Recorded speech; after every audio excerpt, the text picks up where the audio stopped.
G'day guys, welcome back. Yeah, URC final, Bulls versus Glasgow Warriors. I have a pretty weird theory about the result of this game. And I think that the people that were managing the stadium, with the music, with all the partying bullshit, really cost the game for the team. I don't know if it's just me. If you have the entire stadium filled with fans, and you start playing music and getting everybody dancing and chanting and getting the phone out with the lights on, like it's a fucking party, before the game was even over, you are putting into the player's mind that they had this game won. And you're actually putting off the energy, you're sapping away the desire for your own players to play the game. It was so fucking stupid.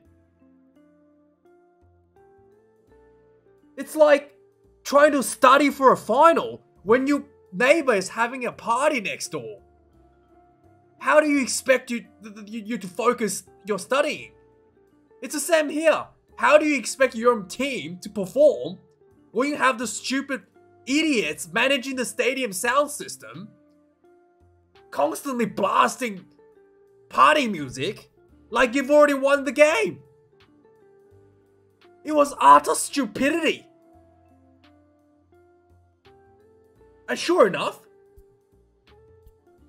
the Bulls was leading quite handsomely, only to throw away a try just before halftime, like it didn't matter. Right? Second half, around 60 minutes into the game, right? They're not even 60. I just look at here. 51 minutes into the game. The Bulls, you can tell. They thought they won. The entire stadium was dancing.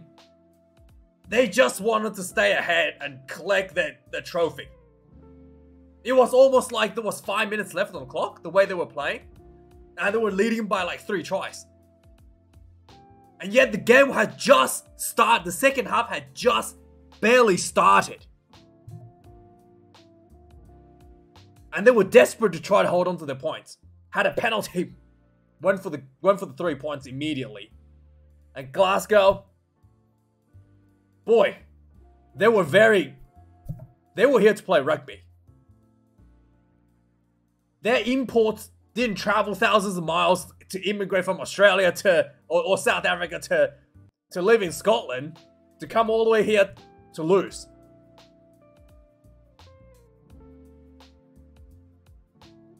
And I really was baffled. I really don't know what to say. Glasgow had 2 yellow cards, or had 1 yellow card right at the end. I think they had a yellow card earlier as well. Against 14 players. The Bulls could not execute. And the commentary was 100% correct. The Bulls' line-out maul hasn't worked all night. And they kept going for it. When the game hinged on winning that maul to win the match, despite it not working for the entire freaking game, somehow they thought that was going to work. Their sloppy maul was going to work for them in this last play and win the game for them. I mean,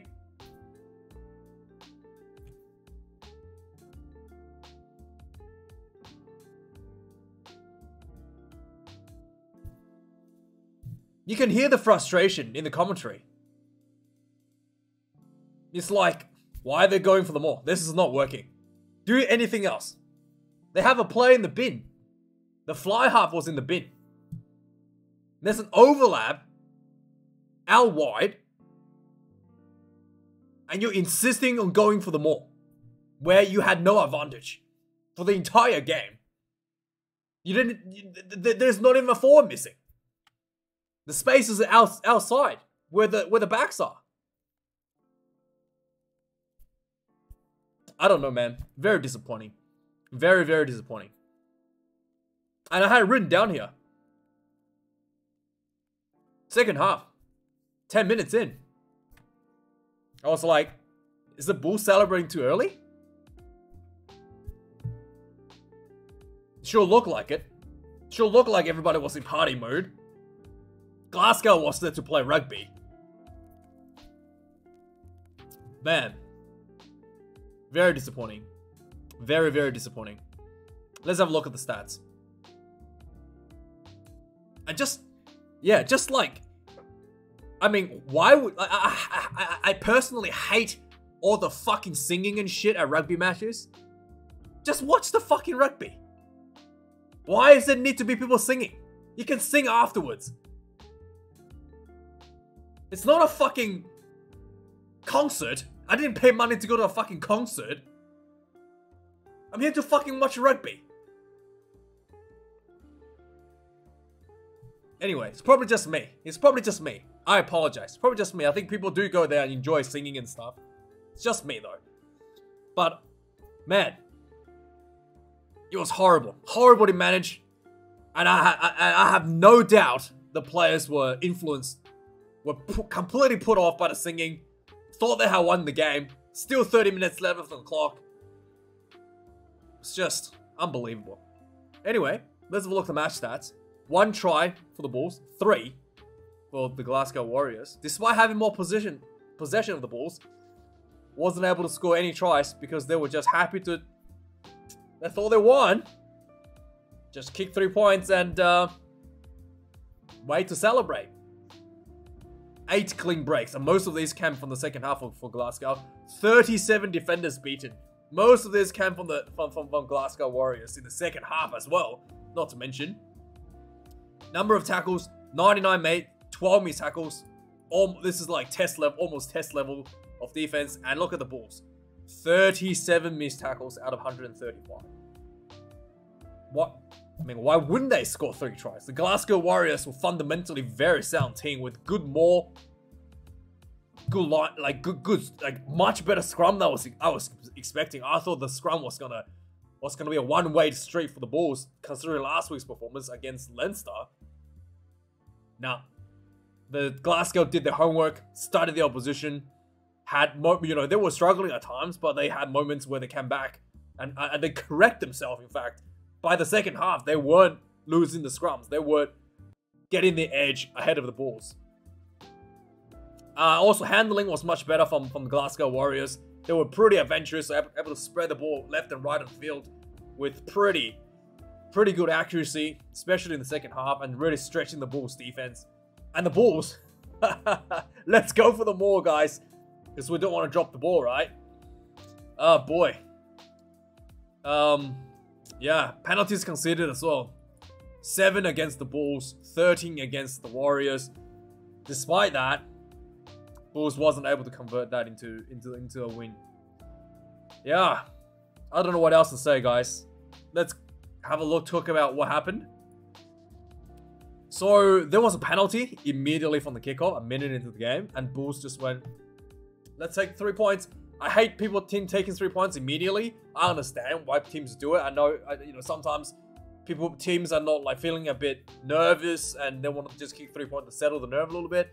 That's fine with me, but I'm a big fan of just players really backing themselves with confidence, especially coming off the blocks and just go for the try, especially early in the game when you still have 80 minutes, 80 minutes left.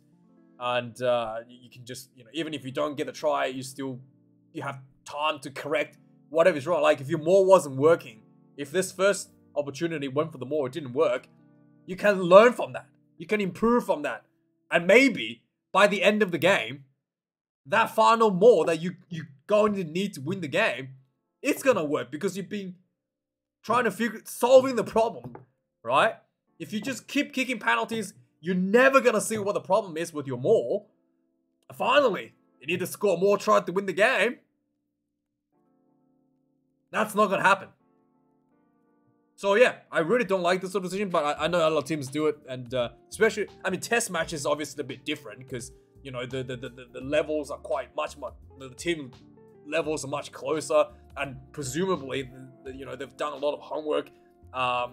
And estimated that kicking the goal will be the best option, not just because they feel like they need the 3 points early. Anyway, moving on. 14 minutes into the game, there was a nice kick behind by the Bulls, and Kyle Stang had to recover this and run out the bound. So the Bulls had a line out inside the Warriors 22. They went for the line out, they went for the maul. They got a penalty and then kicked the ball right in front of the goalpost. And this was after the referee has given a warning to the Glasgow Warriors.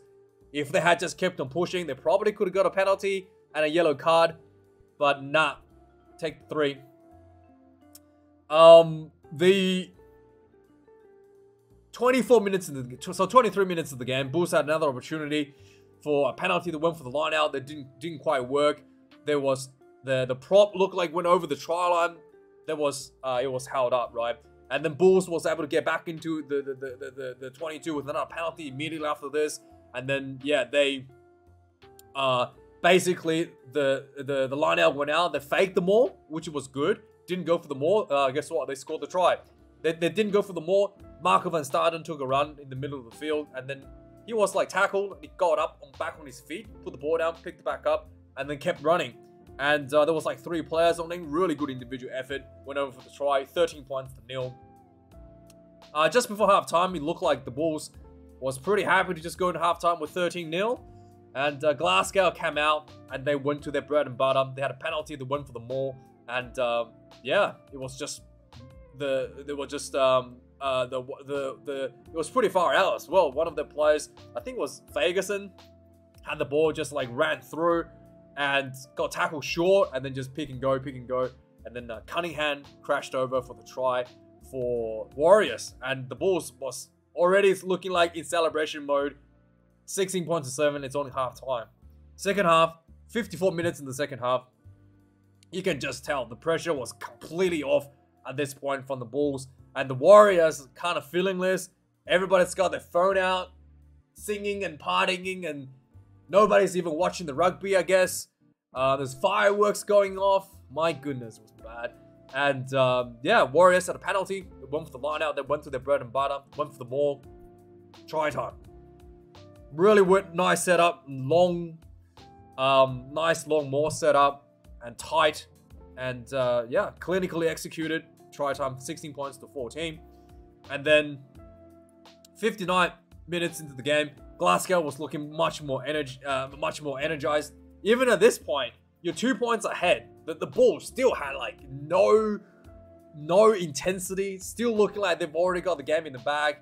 And sure enough, there was a penalty. Oh yeah, sorry, there was a penalty for the Bulls as well. And instead of going for the try, they think they could just win the game by holding on to 2-point lead, right?